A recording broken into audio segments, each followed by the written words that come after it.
Hey guys, welcome back to the channel. It's finally time. Today is dyno day on the STI, and we have to be on the dyno in exactly 1 hour. So there's a couple things I have to do before we get over there. This thing needs gas. It has 0 gas in it.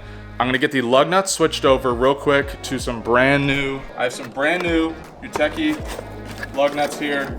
These are the ones that have the spinning seat so they don't damage the wheels, because the lug nuts that are on there right now are absolutely terrible. If you saw the first video, we ran into a lot of issue with those.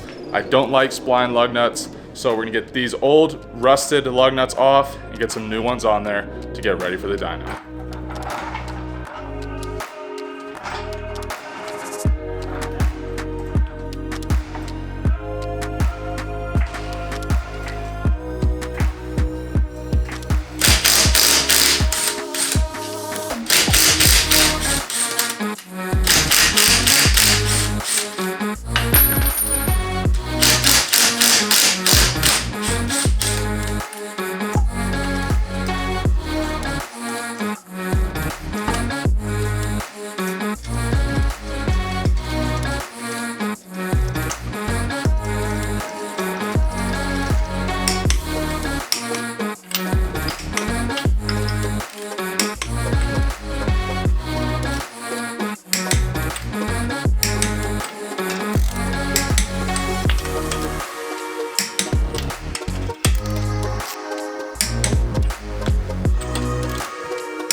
Goodbye to all those old crusty lugs.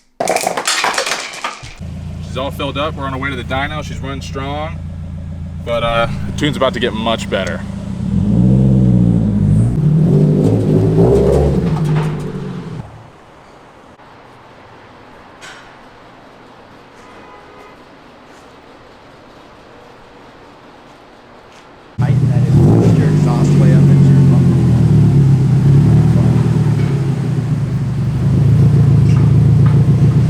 So the car's getting loaded up onto the dyno right now. We're gonna wait. He's probably gonna do some drivability stuff, and then once we get into the actual dyno pulls, that's probably when I'll start filming.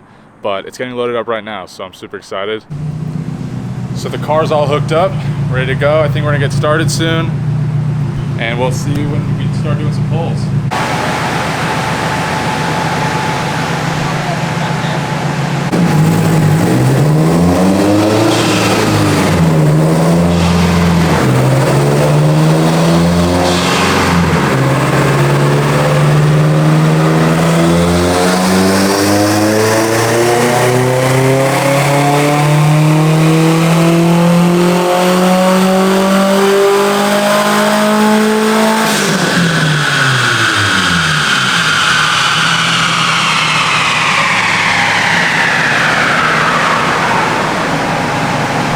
Dude, that's insane.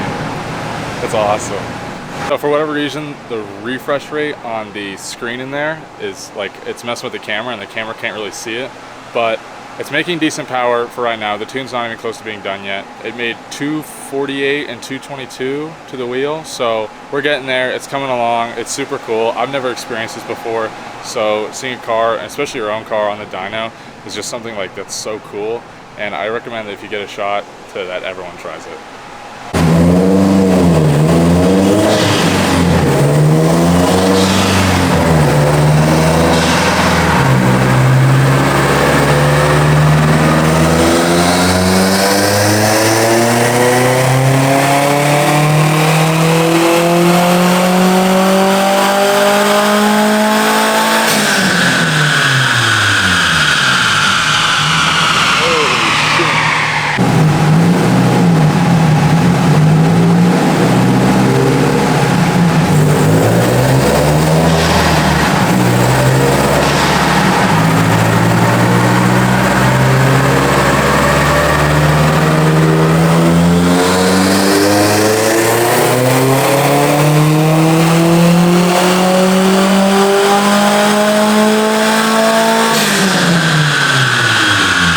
Right now we're waiting for the car to cool down. This is going to be one of the final runs before we kind of finish it off. The car should make 300 and around 320 torque, hopefully. But where it's sitting at right now, I'm super happy. So We'll see what it puts down.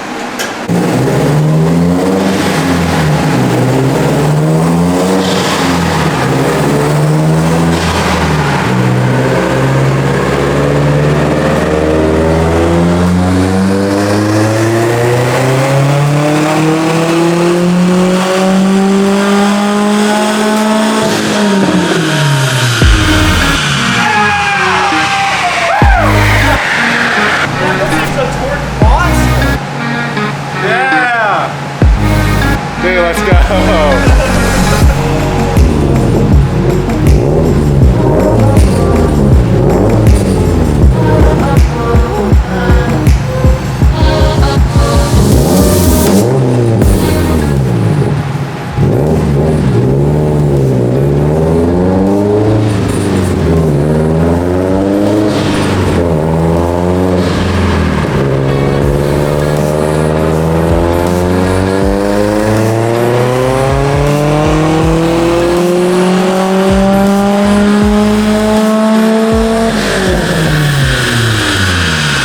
Dude, it got hot real quick. Oh, wow! Dude, the camera wanted to pick it up. On the dyno, we put down 307 307 horsepower and 360 something torque. So it's making a boatload of torque.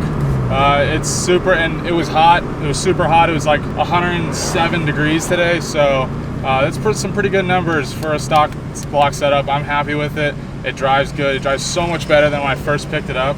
So let's see how it rips.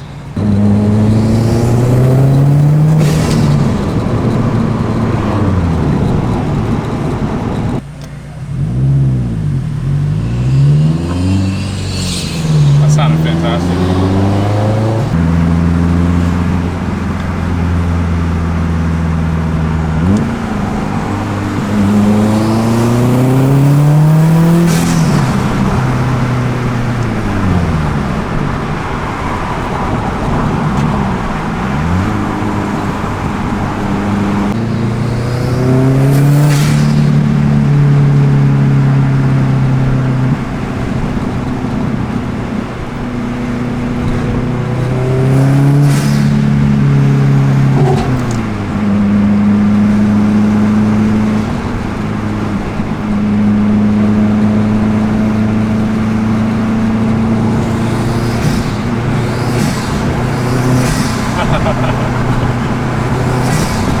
I hope the camera picks that up. I hope so. I hope it's not all just wind noise. It's probably gonna be all wind noise.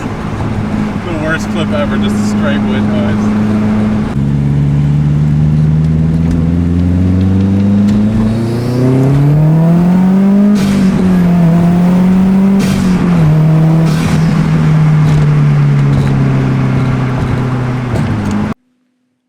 So it's been a couple days since the dyno, and well, first things first, I got the bumper and the headlights back in. They're the same headlights that I had before. I thought I was gonna get new ones, but honestly, OEM headlights for this car are really expensive for ones that are in good condition. So I just put the ones that came with the car back on. They're fine, they work, and they look good. So I'm gonna run them. Got the bumper back on with the quick release kit. That way it stays secure and doesn't flop around. And the car is looking good. I gave it a good wash and I clay barred the entire car.